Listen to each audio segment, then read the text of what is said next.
حضرت بلال حبشی رضی اللہ تعالیٰ عنہ سے ایک دفعہ کسی نے پوچھا کہ آپ نے پہلی دفعہ حضور نبی کریم صلی اللہ علیہ وسلم کو کیسے دیکھا؟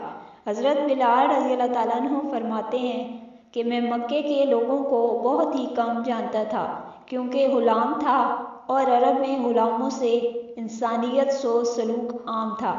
ان کی استطاعت سے بڑھ کر ان سے کام لیا جاتا تھا، تو مجھے کبھی اتنا وقت ہی نہیں ملتا تھا کہ باہر نکل کے لوگوں سے ملوں، لہٰذا مجھے حضور پاک صلی اللہ علیہ وسلم یا اسلام یا اس طرح کی کسی چیز کا قطعی علم نہ تھا۔ ایک دفعہ کیا ہوا کہ مجھے سخت بخار نے آ لیا۔ سخت جاڑے کا موسم تھا اور انتہائی ٹھنڈ، اور بخار نے مجھے کمزور کر کے رکھ دیا، لہٰذا میں نے لحاف اوڑھا اور لیٹ گیا۔ ادھر میرا مالک جو یہ دیکھنے آیا کہ میں جو پیس رہا ہوں یا نہیں، وہ مجھے لحاف اوڑھ کے لیٹا دیکھ کے آگ بگولا ہو گیا۔ اس نے لحاف اتارا اور سزا کے طور پر میری قمیض بھی اتروا دی اور مجھے کھلے صحن میں دروازے کے پاس بٹھا دیا کہ یہاں بیٹھ کے جو پیس۔ اب سخت سردی، اوپر سے بخار اور اتنی مشقت والا کام۔ میں روتا جاتا تھا اور جو پیستا جاتا تھا۔ کچھ ہی دیر میں دروازے پہ دستک ہوئی۔ میں نے اندر آنے کی اجازت دی تو ایک نہایت متین اور پرنور چہرے والا شخص اندر داخل ہوا اور پوچھا کہ جوان کیوں روتے ہو؟ جواب میں نے کہا کہ جاؤ اپنا کام کرو، تمہیں اس سے کیا، میں جس وجہ سے بھی روؤں۔ یہاں پوچھنے والے بہت ہیں لیکن مداوا کوئی نہیں کرتا۔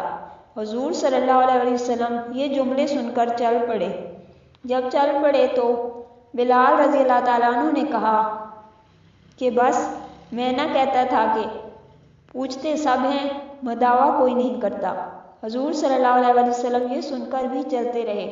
بلال رضی اللہ تعالیٰ عنہ کہتے ہیں کہ دل میں جو ہلکی سی امید جاگی تھی کہ یہ شخص کوئی مدد کرے گا، وہ بھی گئی، لیکن بلال رضی اللہ تعالیٰ عنہ کو کیا معلوم کہ جس شخص سے اب اس کا واسطہ پڑا ہے وہ رحمت للعالمین ہے۔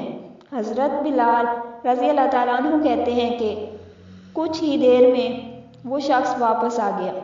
اس کے ہاتھ میں گرم دودھ کا پیالہ اور دوسرے ہاتھ میں کھجوریں تھیں۔ اس نے وہ کھجوریں اور دودھ مجھے دیا اور کہا کھاؤ پیو اور جا کر سو جاؤ۔ میں نے کہا تو یہ جو کون پیسے گا؟ نہ پیسے تو مالک صبح بہت مارے گا۔ اس نے کہا تم سو جاؤ، یہ پیسے ہوئے مجھ سے لے لینا۔ بلال رضی اللہ تعالیٰ عنہ سو گئے اور حضور صلی اللہ علیہ وسلم نے ساری رات ایک اجنبی حبشی غلام کے لیے چکی پیسی۔ صبح بلال رضی اللہ تعالیٰ عنہ کو پسے ہوئے جو دیے اور چلے گئے۔ دوسری رات پھر ایسا ہی ہوا، دودھ اور دوا بلال رضی اللہ تعالیٰ عنہ کو دی اور ساری رات چکی پیسی۔ ایسا 3 دن مسلسل کرتے رہے جب تک کہ بلال رضی اللہ تعالیٰ عنہ ٹھیک نہ ہو گئے۔ یہ تھا وہ تعارف جس کے بدن سے اس لافانی عشق نے جنم دیا کہ آج بھی بلال رضی اللہ تعالیٰ عنہ کو صحابی رسول بعد میں عاشق رسول پہلے کہا جاتا ہے۔ حضور صلی اللہ علیہ وسلم کے وصال کے بعد سیدنا بلال رضی اللہ تعالیٰ عنہ مدینے کی گلیوں میں یہ کہتے پھرتے کہ لوگوں تم نے کہیں رسول اللہ صلی اللہ علیہ وسلم کو دیکھا ہے تو مجھے بھی دکھا دو۔ پھر کہنے لگے کہ اب مدینے میں میرا رہنا دشوار ہے اور شام کے شہر حلب میں چلے گئے۔ تقریباً 6 ماہ بعد آپ صلی اللہ علیہ وسلم کی خواب میں زیارت نصیب ہوئی تو آپ صلی اللہ علیہ وسلم فرما رہے تھے اے بلال، یہ کیا بے وفائی ہے، تو نے ہمیں ملنا چھوڑ دیا ہے، کیا ہماری ملاقات کا وقت نہیں آیا؟ خواب سے بیدار ہوتے ہی اونٹنی پر سوار ہو کر لبیک یا سیدی یا رسول اللہ کہتے ہوئے مدینہ منورہ کی طرف روانہ ہو گیا۔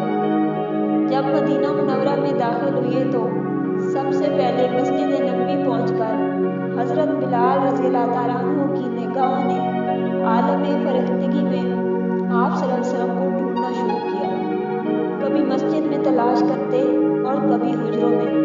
جب کہیں نہ پایا تو آپ صلی اللہ علیہ وسلم کی قبر انور